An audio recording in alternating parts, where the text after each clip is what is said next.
Hi friends, it's Mrs. Mayo, and I'm having story time in your playhouse. I know this is one of your favorite places in the Garden of Learning. Are you wondering why I'm reading to you from inside the playhouse and not out in the garden? Because it is a rainy spring day. Actually, it's not as it's not raining as hard as it was, but it's still coming down, and I see a pretty dark cloud over there. So I'm gonna stay in the playhouse and read you two pretty long books. So now would be the time if you wanted to get a little lovey or your stuffed animal or your blanket, whatever, and get comfortable. Here we go. And this book was given to me. It's called We Are the Gardeners, and it was written by Joanna Gaines and her children, and it was given to me by the Hanover family. So thank you so much. Here we go. And they dedicated this book to our dad, who have taught us that we can do hard things and to never give up, even when we fall. Did I show you the front of the book? It's a beautiful cover.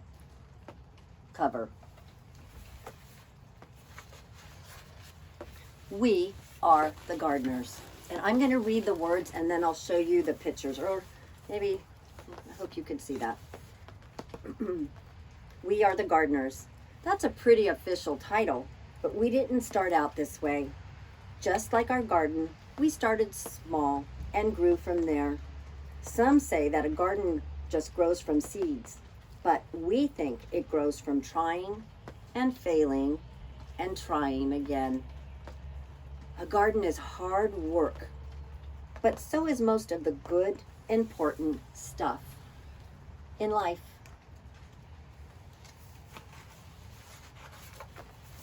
Our family's garden story began with one small potted fern. Dad stumbled upon it at the hardware store when he ran in for some supplies. He said it was just too cute to leave behind, and he thought it would make Mom smile. And it did.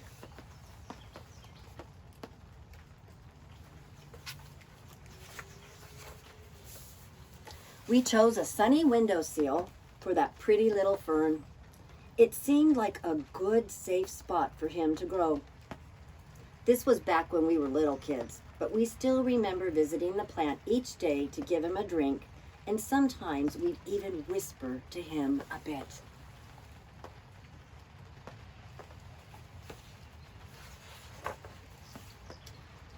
And then, plot twist, out of nowhere, our fern died.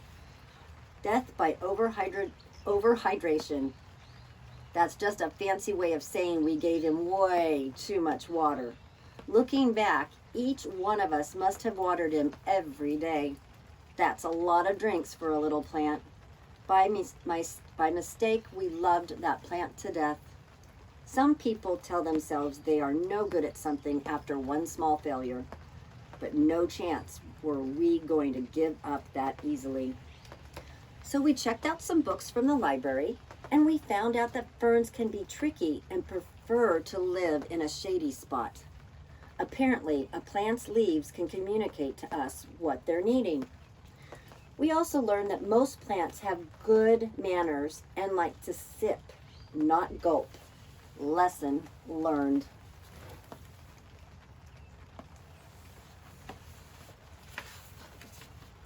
Dad got us a fresh fern, and with it came fresh hope. This time we set the pot on our piano way on the other side of the room, where the sun wouldn't give him too much attention.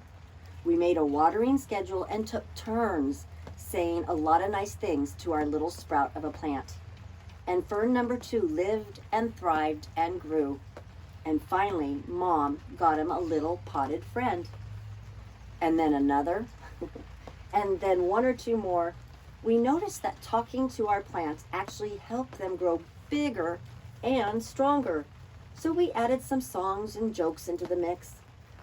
Unlike when we overwatered 0 plants. Unlike when we watered overwatered. 0 plants died from us talking too much. Pretty soon, plants were taking over the house, and Dad said it was time to graduate to outdoor gardening. You see all the plants on top of the piano?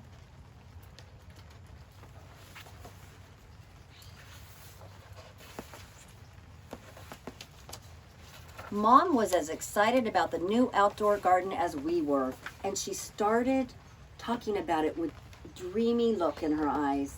That's when Dad called a family meeting so we could come up with a real plan.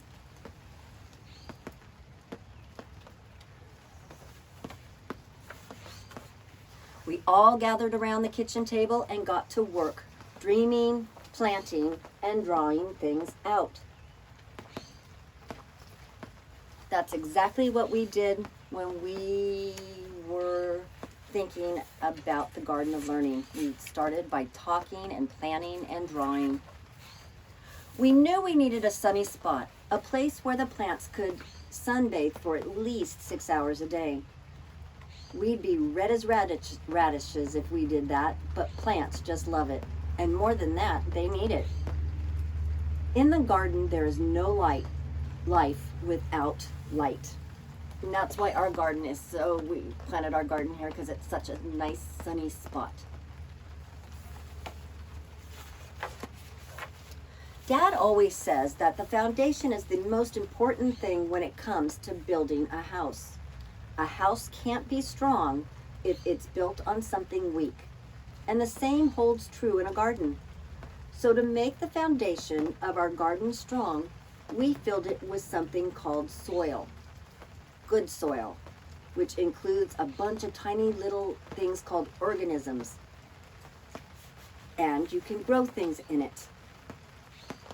That's pretty amazing when you stop and think about it. A whole world of life happening beneath our feet.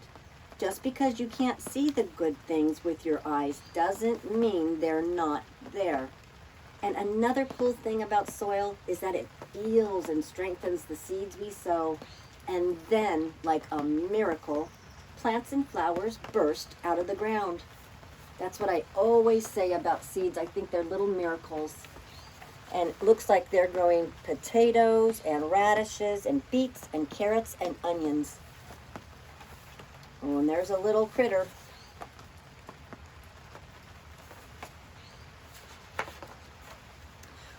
We also knew we needed our garden to get plenty of water. Rain is the very best thing for plants to drink, but it's hard to know when and if rain is coming. So a couple other options to keep plants hydrated are to collect rainwater or use a sprinkler or garden hose to get the job done. We collect our rainwater in the garden and use it to water our plants. We keep it in big rain barrels.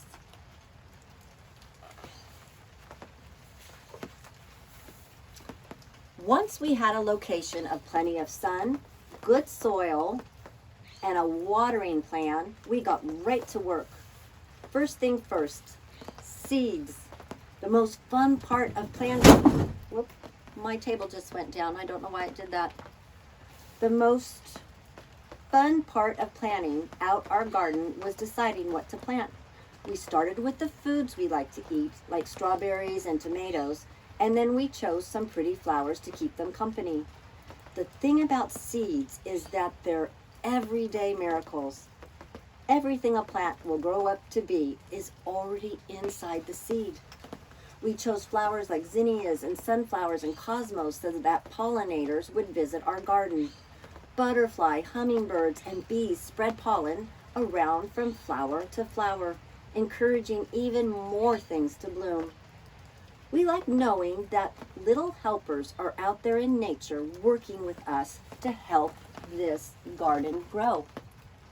And right now in the greenhouse, I have all of those seeds started.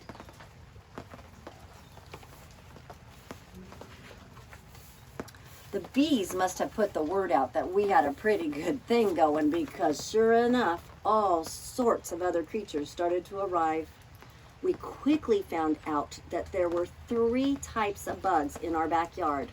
The good, the bad, and the ugly. Let's start with the worst part. It was a pretty sad day when the aphids arrived. They are some of the more well-known villains in the garden world. They suck the life right out of plants. But then the ladybugs showed up to eat those pesky aphids for lunch. Ladybugs are sure part of the hero camp, bravely protecting our plants, our plant friends, from harm. It's gonna go eat the aphids. Can you see Mr. Worm? Another good guy. And we gotta tell you about earthworms. They're like secret agents of the garden. Earthworms eat all of the dead things, like old roots and leaves, and then turn them into life for the soil. Every time we find one, we would all high five and celebrate. They aren't pretty, but who cares? They're awesome, and we love seeing them hard at work.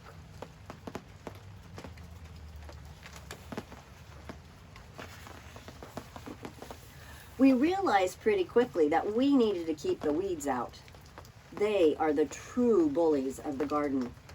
Weeds try to steal water and sunlight and nutrients from our fruits and veggies, and it's our job to make sure those little rascals don't take over. If we ignore the garden for too long, the weeds will run wild and hurt our beloved plants. It's so much easier to do just a little bit every day.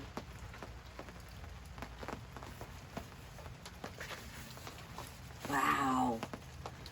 We were officially gardeners and had a real life garden to prove it. That garden became our pride and joy. Day in and day out, we tended to our plants, making sure that they got plenty of sun and water. And every time a new plant sprouted up from the ground, our excitement grew right along with it.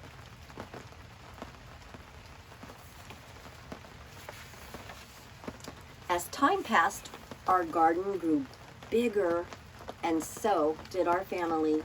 When our garden was finally in full bloom and growing tall, we'd run through the aisles and watch the butterflies flutter around us.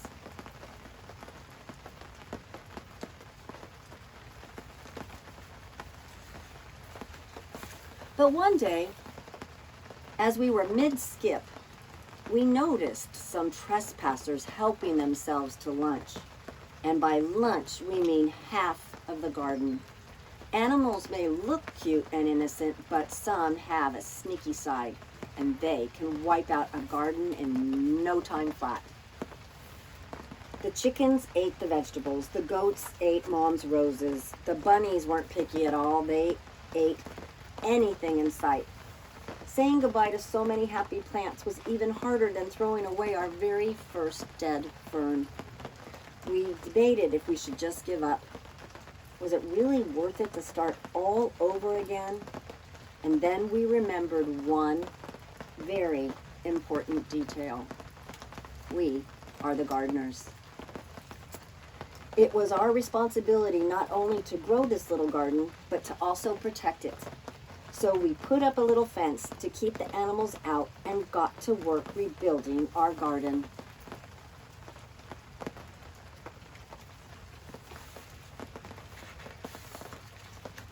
It didn't take too long to get our plants and flowers growing tall again. To this day, our very favorite days are when we get to gather the fruits of our labors. Mom loves to set the table with pretty flowers in every color you can imagine. We help her dream up recipes for the food we've grown. Sometimes when we see all of that beauty laid out, we can't believe our hands helped bring it to life. And it makes all the hard work worth it. It's what keeps us coming back day after day, season after season.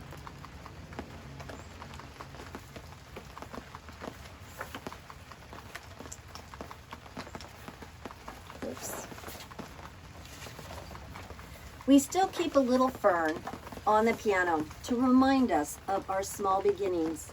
And every time we water it, we're reminded not to give up when things don't work out the first time.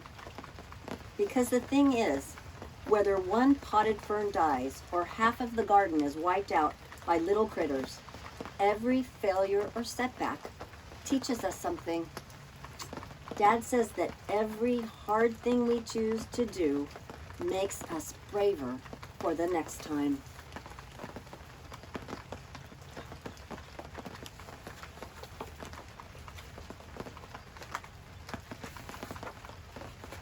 There are so many lessons waiting to be learned and a whole world of gardening to bloom.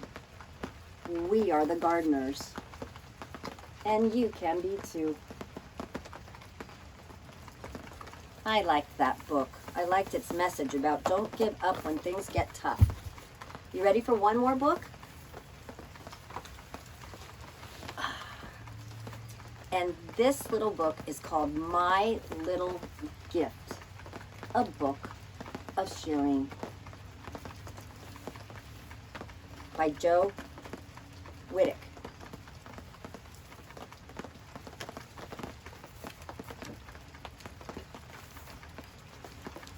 Oh, this looks like a fun book. I haven't read this book in a long time. At holiday time, I open a pile of sparkling presents. I tear and I crumple and rip. I find dolls and dresses, books, and even a bike. I thank Mom and Dad, Grandma and Grandpa. They smile. Oh my goodness, look at all that pile of presents.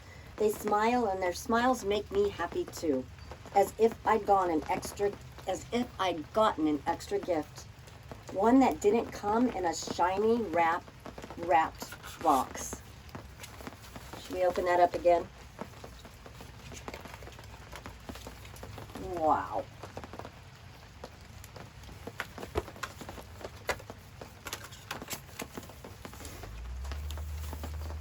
My favorite present is my little red suitcase. But my sister Lily wants to play with it too. And I scream, "It's mine, not yours," and yank it back. Lily starts to cry and Dad runs over. I think he's gonna scold me, but instead he opens his arm and squeezes us tight and he whispers, "You don't have to give away your suitcase, but you can always share." It's true. Gifts are more fun when they're shared.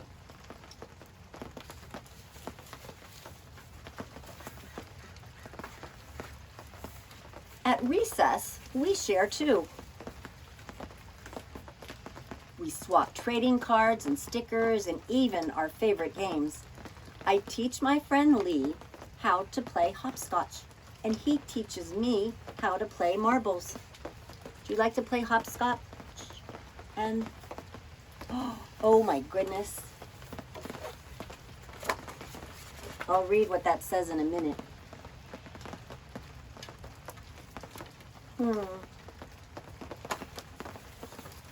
It says, "I won a sour candy and a new favorite game."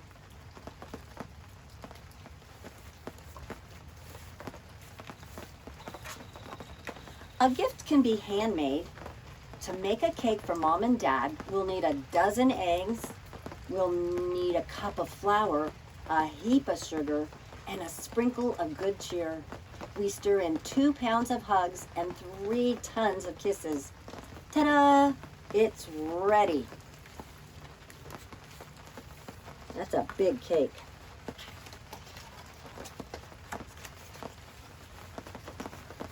Oops. A cake tastes better when it's made just for you.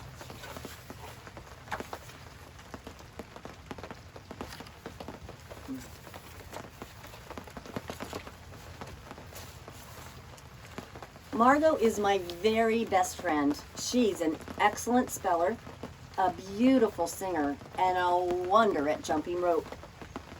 And today she tells me something special, that I'm her very best friend too. My heart jumps with joy. Her kind words are a gift I can treasure in my heart.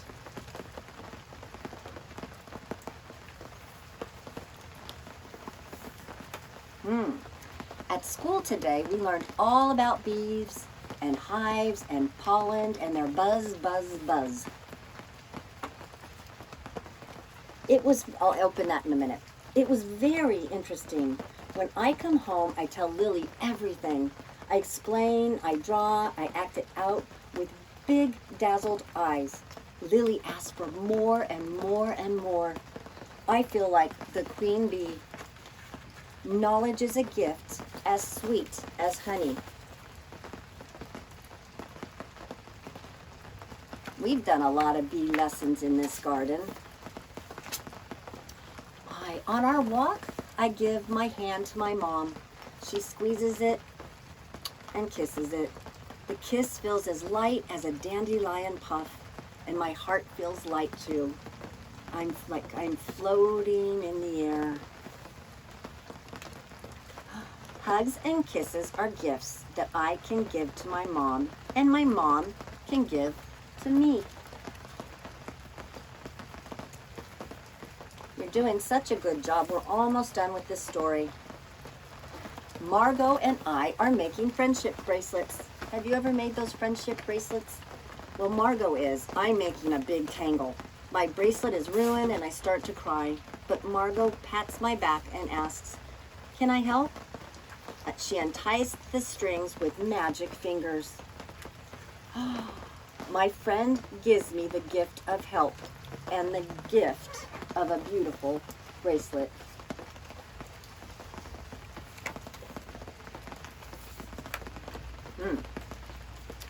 Which jam should we open? Mom asks. Lily wants the orange one and I want the red one.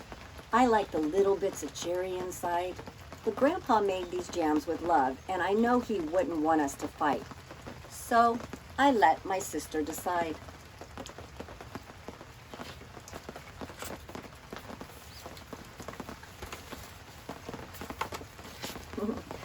Bits of love are better than bits of cherry, especially on toast.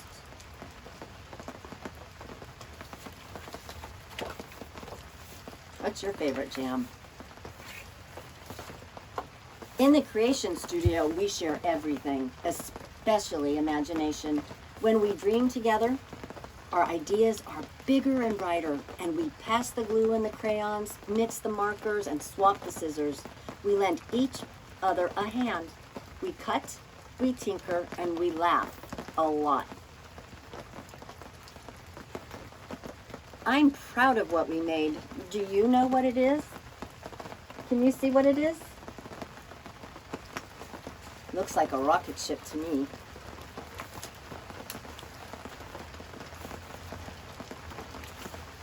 I have received so many gifts. I have kind words in my heart, a kiss on my cheek, a bike to ride, and a new game to play. And now I have a gift to give. It's a blue suitcase for my sister Lily. Now we can pretend we are travelers and journey all over the world.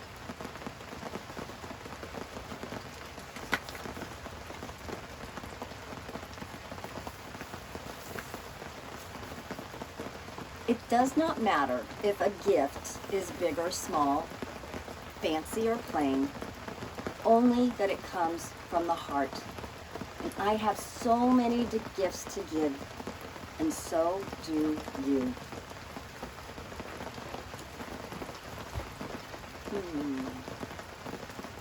I love this story. So what gift can you do for somebody today? Can you give them a smile? Can you help them with a project? Can you share something? All of those are gifts, just like you are. So until our next time in the garden, I'm going to say goodbye. Take care.